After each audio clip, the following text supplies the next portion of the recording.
I'm going to talk about something that's, I guess, a lot more applied. And I think this is all quite interesting, and I appreciate what we've been hearing so far. But I'm just going to talk about what kind of a curriculum we have at the University of Tampere and how that has changed over the last several years and why, and what we anticipate, or I anticipate, in changes for the near future. And I think it's pretty, fair, I guess, that I would talk about it because basically I'm responsible for it.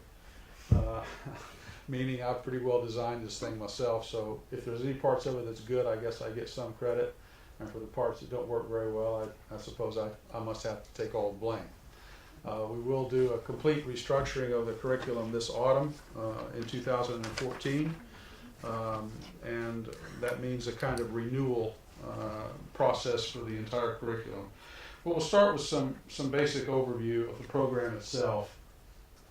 It was launched in 2008 with funding from the CV Åkerlund Säätiö, which is a foundation in Finland.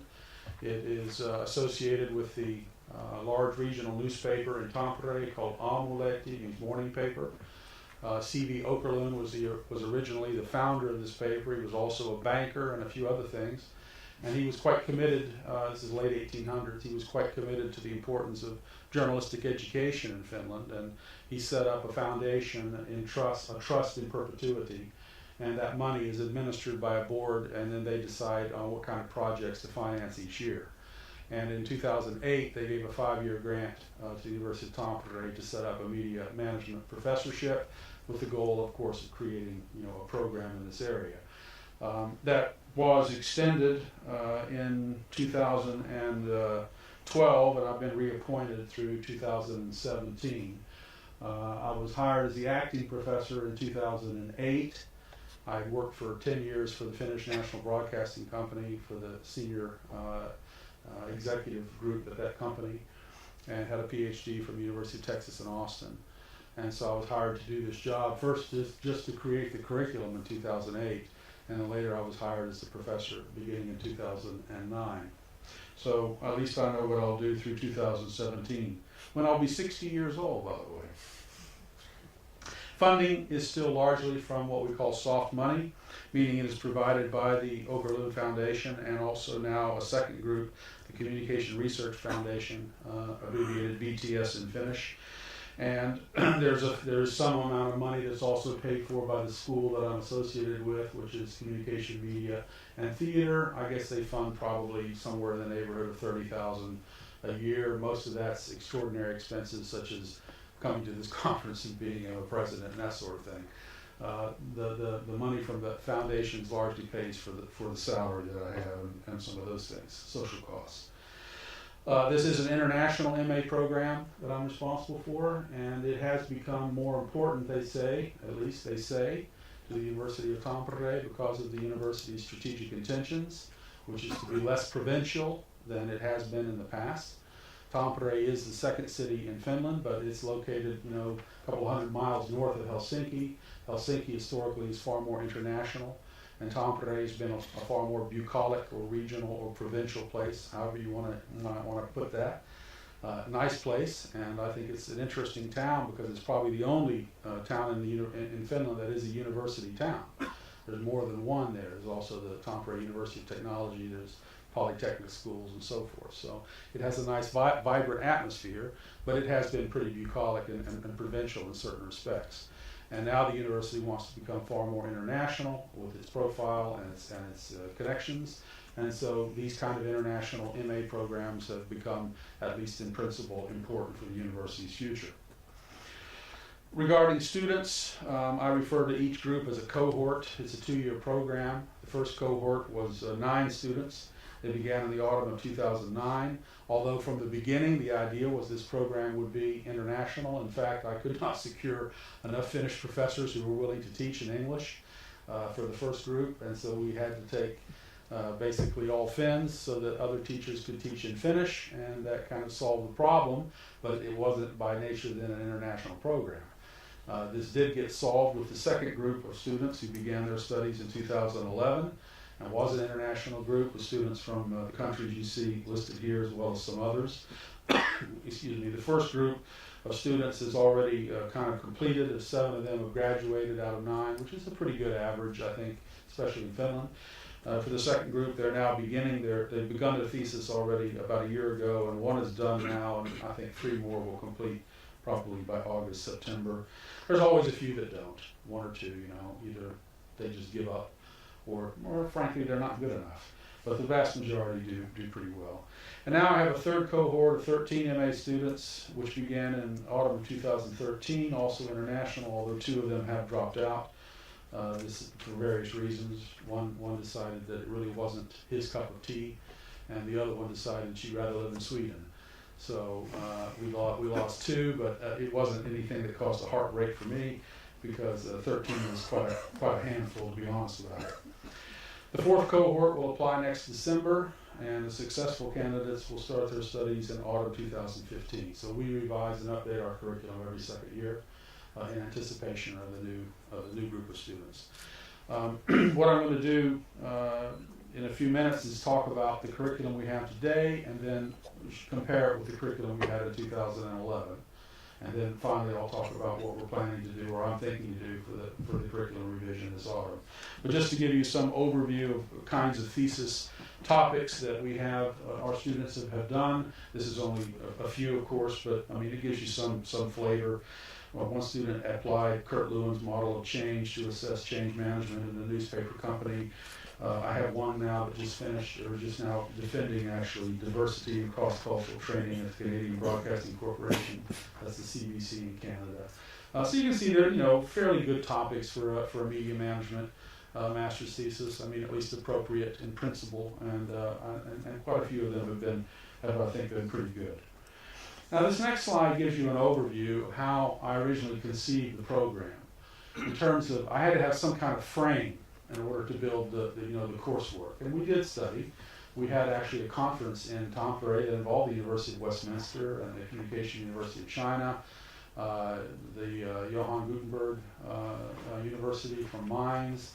There's quite a few, at that time, fairly respected international programs related to media management. And I looked at what they did and how they had organized their coursework and their curricula. And then I created, to begin with, a kind of general frame and structure, and said, well, there's kind of 4 areas that we have to deal with: the company and its resources, the culture and its society, products and services, and business and industry. And within that frame, then we created 4 kind of areas of instruction that connect with those 4 contextual factors. So that was media organization, the media policy environment, media content, both in production and the management of that, and media economy. And these are color-coded, as you'll see in the next slide. So there's courses that match the green and the blue and so forth, that indicate the modules. And then the 4 dimensions that we try to emphasize across coursework that we think all managers have to deal with are strategic thinking, decision-making, change management, and media development. Now, the reason media development is in red is because that was an element that changed from 2011 to 2009 to 2011. We had to change some things. Originally, there was something in there that was different, but now I can't remember what it was. But it ended up, we began to think that we weren't putting enough emphasis on the changes in the environment and the media landscape, and we had to really focus students on being able to have a better, more flexible understanding of what media is and how to work in the development of it. Now from that, we ended up then, this is actually the current curriculum, and this is a little bit of a Polish plumber's map, because there's all kinds of coded meanings here. You see across the bottom a variety of sources. I work here for this CMT school, and this is CMT is this one. JKK is in Finnish, the initials for the School of Management where I work. And then the Tampere University of Technology is here, TUT. And we had an agreement with Artur Lugmeier, as some of you know, to teach a course, which was this one. In truth, it didn't work out very well the first time through, and so we have to completely revamp it. But nonetheless, it was a good first effort and a kind of cross-institutional collaboration. The Courses that are underlined mean they go on for more than one period. In Finland, your semesters are divided into 2 periods, so you have four per year, 2 in the autumn, 2 in the winter, spring. Summer is kind of a separate thing. And so some courses go on for longer than one period. Other courses are all taught within, one moment or one area. The courses that have an asterisk are open to broader enrollment, and that means not only my students in media management, MA students, but also we accept Erasmus students and others who have at least the basic qualifications in media or in business to be able to handle these courses.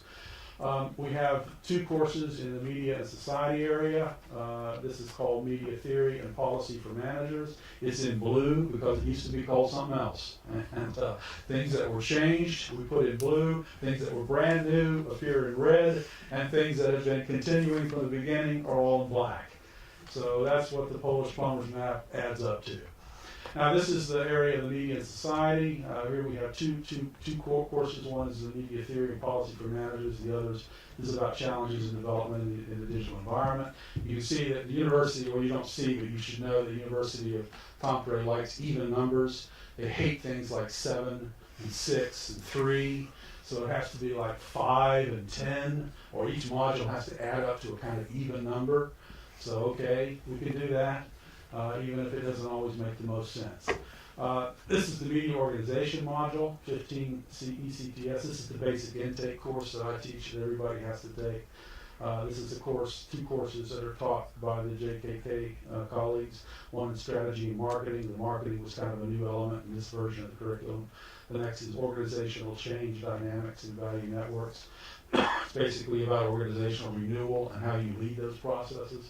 This is the economics module. This is Robert Picard, who is a docent at our university. He comes every second year and teaches this intensive course that lasts about 5 days and puts everybody through hell and misery, and then at the end they're all very glad for the experience. This is a course taught by 2 accountant-type people who teach you how to read budgets and how to configure your economic resources and how to deal with financial controllers and all that stuff. This is the course on audiences and products, basically. One is about kind of the history of different understandings of the way audience has been conceptualized.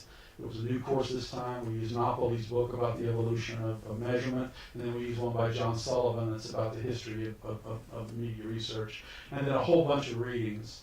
Throughout all these courses, we assign a lot of journal articles, and a big part of that is not only the knowledge about what's in that article, but teaching them how to understand, how to conceptualize a research project in anticipation of their thesis. Content management and development, this is where we deal with things like innovation and how you steer the process and how you deal with talent and the complications of creating new products in media companies and industries. Research methods, this was supposed to be taught by the university this year. It's been an absolute catastrophe. So this has to be completely revamped in the next version, and we're going to go back to something that I teach. I had thought to, kind of create some ease in my life and, kind of open up some space for maybe actually playing a song or 2 on the guitar instead of working all the time. Didn't work out, because it turns out now I got to teach them all that stuff anyway. But anyway, it was a nice effort. This is our practical area. Management practicum is where they have to get a mentor, and they do a kind of guided study in the field with a mentor. They're the apprentice, and I'm the supervisor. And we have a company visitation program where we visit big companies. Many of you do the same, I'm sure. In Finland, it's YLE, and it's Sanoma, and it's Alma Media, and these kind of companies, and we always have a program for them. There are certain courses they have to take from the university, joint study stuff, thesis writing, basic orientation. They only have 5 elective credits, so they don't have a whole lot of flexibility here. It's a pretty rigid design overall, and then this is the stuff they have that's thesis related. In the first year, we do this mainly as a kind of contemporary issues, I call it, which is basically I assign them a whole bunch of different books to read, like Porter and Mintzberg and all kinds of stuff, and they have to read and do presentations and all that. But in the second year, it's all about thesis production. And then, of course, you have your master's thesis. Now, that's the current curriculum, but it's not the one that we had last time, and here's what that was. excuse me, you can see there are some differences in this policy course. I mean, we only had one course in media and society, and it was more about policy only. Now we've added communications and media theory as well, because we realized a lot of students were missing that. You can see that the course that's now being about change management was in this iteration about leadership and HR management. But the professor that teaches that said, I'm sick of teaching about this, and I can tell them about all this stuff too, but I'd like to talk about something else.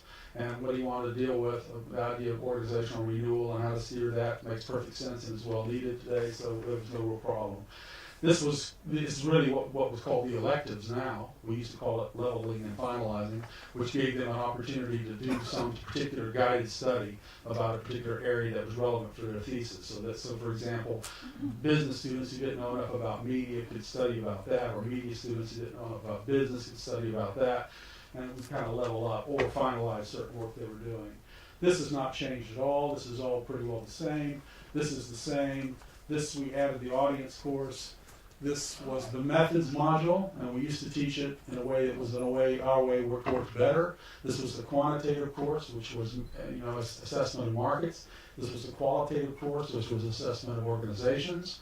We'll probably go back to something closer to that for the next iteration. How much time do I have? 5 minutes. Hey man, I'm right on time.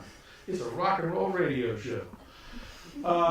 This is the way the course structure is set up from year 1 to year 2. With what courses fall in which areas, and you can see that we try to make the thesis a constant thing. It's always part of the process. It's not something that is delayed until the end. So, a few notes on pedagogy.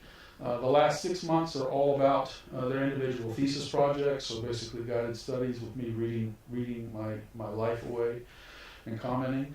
The program also has to inculcate skills. Book learning matters a lot. They need to know about the theories and the various areas that we teach. But there are at least 4 areas of skills and competencies that every media manager has to have at any level. And in my view, these are time management, communication skills, project management, and teamwork and leadership. So all our assignments and things are structured to where they have to develop these kinds of skills. They have to make a lot of presentations. They have to work in teams. You get severely penalized if anything's late. If you're late for class, there's penalties for that. So everything runs on a clock in this particular curriculum, at least. Peer and course evaluation, teacher evaluation are routine elements. I've been surprised at how nice they are to me. Oftentimes I figured they were going to be, they'd be pretty brutal because I'm pretty hard on them, but actually most of the time they seem to be, they're full of grace and mercy. They're almost biblical in scope. The curriculum is somewhat complicated because we have to lay a foundation for people who are going to get their first job in management. We also have to be able to help those who are looking for promotion, and of course we're looking for those future PhD students who would be, interested in going to our doctoral studies. There's a few basic principles that I apply. One is make it hard to make it matter. I think students have to suffer in order to develop a certain amount of pride in what they do and a sense that it matters. And so far it's worked out pretty well, particularly in the first 2 cohorts, although in the current cohort I've had a few problems. But I tend to be quite formal in the first year. In Finland it's quite common to refer to professors by their first names and so forth. I don't allow that in the first year. I'm Professor Lowe, that's it. I'm not your friend, I'm not your buddy, I'm not your brother, I'm not your long-lost uncle from Idaho. I am your professor, and we're going to get some work done here. And then I ease up. Don't ever publish that part. then I ease up in the second year and things get a lot more relaxed. But it tends to create a certain discipline, which I think is important at the beginning, to make sure that they actually do complete. And then I try to encourage the cohort to create their own community. And we put some funding into that. We have money set aside for particular parties and events and things throughout the course of the studies that helps them to create that sense of a community. That's the basis for their personal network. So to finish, what's next? Well, what's next is curriculum version 4, which has to be a complete revamp that I need to do this autumn.